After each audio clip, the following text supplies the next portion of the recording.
السلام علیکم ورحمۃ اللہ وبرکاتہ۔ خلاصہ قرآن کی اس مجلس میں آج انشاءاللہ ہم سورہ نور کے اہم مضامین اور اس کے خلاصہ پر گفتگو کریں گے۔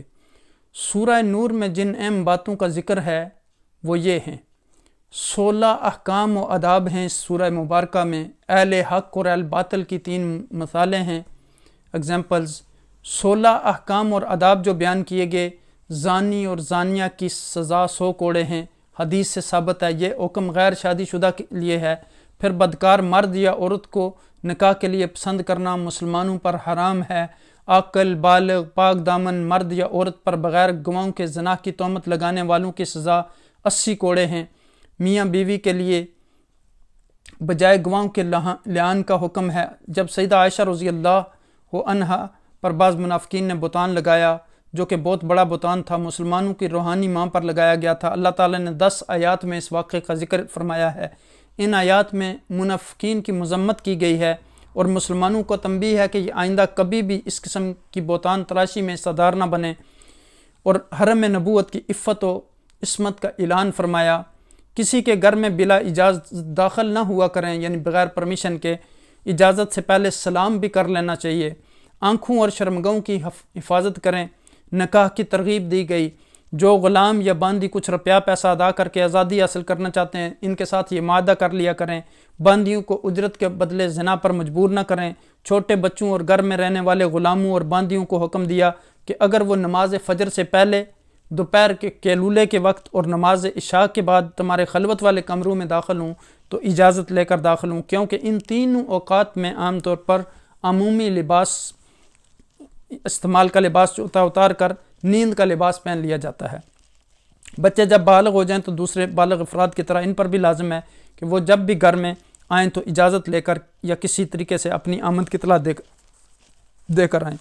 تو یہاں دیکھیں کہ ان چیزوں میں ضروری ہے، ایک تو دروازے کو دستک دینا، سلام کرنا، اور پھر ظاہر ہے کہ ان اوقات میں میاں بیوی عام لباس میں ہوتے ہیں جو یعنی ہر آدمی اس لباس میں ان کو دیکھنا اس کے لیے جائز نہیں ہے، تو اس لیے یہاں یہ حکم دیا گیا کہ ہو سکتا ہے کہ عورت اس وقت اپنے یعنی عام استعمال کا لباس اتار کر وہ نیند کے لباس میں یعنی سلیپنگ سوٹ میں ہو، تو اس لیے کہا گیا کہ آپ ان اوقات میں اجازت لے کر جائیں، نماز عشاء کے بعد یا دوپہر کے قیلولے کے وقت یا نماز فجر سے پہلے۔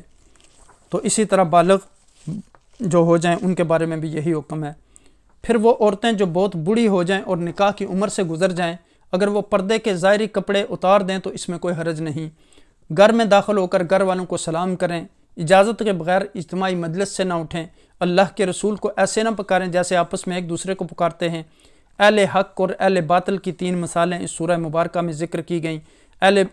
پہلی مثال میں مومن کے دل کے نور کو اس چراغ کے نور کے ساتھ تشبیہ دی گئی ہے جو صاف شفاف شیشے سے بنی ہوئی کسی قندیل میں ہو، اور اس قندیل کو کسی تاکچے میں یعنی کسی تاک میں رکھ دیا جائے تو اس کا نور معین جہت ہی میں رہے جہاں اس کی ضرورت ہے۔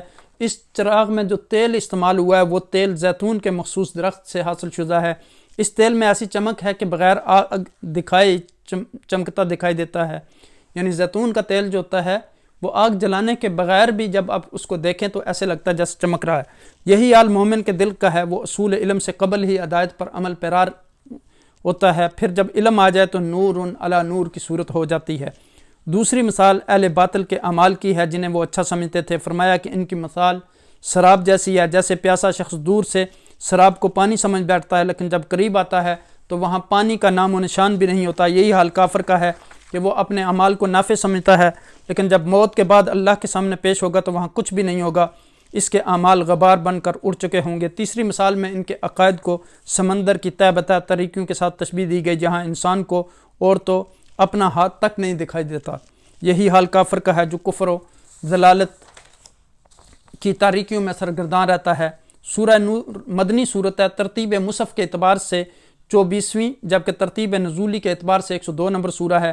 اس سورت کی ایک آیت میں نور کا ذکر ہے، یا یہ کہ اس سورت میں تمام انسانوں کے تمدنی اور اجتماعی حیات کے اصول و احکام منور اور روشن کر دیے، اس لیے اس سورت کا نام النور رکھا گیا۔ اس سورت میں زنا کی حد، مشرکین سے نکاح کی ممانعت، حد قذف، لعان، منافقین کی سیدہ عائشہ صدیقہ رضی اللہ تعالیٰ عنہا پر لگائی گئی تہمت کا جواب، اپنے اور پرائے گھروں میں داخل ہونے کے آداب و اخلاقیات، پردے کے احکام، بارگاہ مصطفی صلی اللہ علیہ وسلم کے آداب اور اللہ تعالیٰ کی وحدانیت کا بیان ہے۔ سورہ نور میں اللہ تعالیٰ نے خانگی اور معاشرتی احکام کو بیان فرمایا۔ ابتدائی آیات میں زنا کرنے والے غیر شادی شدہ مرد و عورت کی سزا کو بیان کیا گیا اور کہ تمہیں اس سزا کے نفاذ میں فرمایا صاحبان اقدار کو، اہل ایمان کو کہا گیا کہ ان پر رحم نہیں کرنا چاہیے اور تمہاری ایک جماعت کو اس سزا کے نفاذ کے وقت موجود رہنا چاہیے۔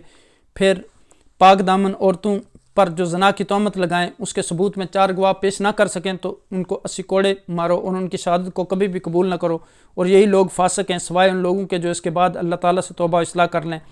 پھر آیت نمبر 6 میں ضابطہ، اگر کوئی شخص اپنی بیوی کو زنا کی تہمت لگائے اور اس کے ثبوت میں 4 گواہ نہ پیش کر سکے اور اس کی بیوی اس تہمت کا انکار کرے تو فریقین ایک دوسرے پر لعن کریں، چھوڑ 4 مرتبہ اللہ کی قسم کھا کر یہ کہے کہ بے شک وہ ضرور سچوں میں سے ہے، اور 5 بار کہے اگر وہ جھوٹوں میں سے ہو تو اس پر خود لعنت ہو۔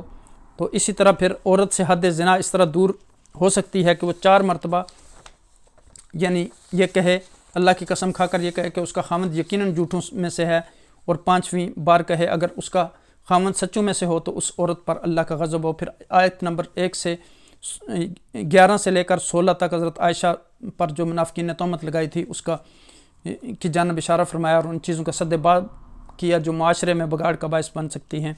پھر آیت نمبر 19 میں ایمان والوں میں بے حیائی کی بات،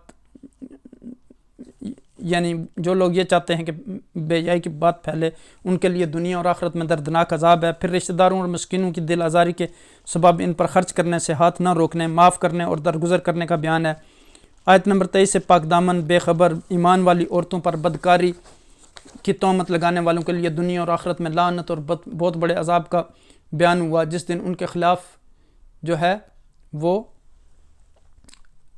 ان کے ہاتھ، ان کے پاؤں، ان کی زبانیں، ہر چیز گواہی دے گی۔ اس دن اللہ تعالیٰ حق کے ساتھ پورا انصاف کا بدلہ دے گا۔ اللہ کریم ہمیں اس آیہ مبارکہ کو، ان آیات مبارکہ اور اس سورہ مبارکہ کے تمام مضامین پر عمل کرنے کی توفیق عطا فرمائے۔ جزاکم اللہ خیر۔ السلام علیکم ورحمۃ اللہ وبرکاتہ۔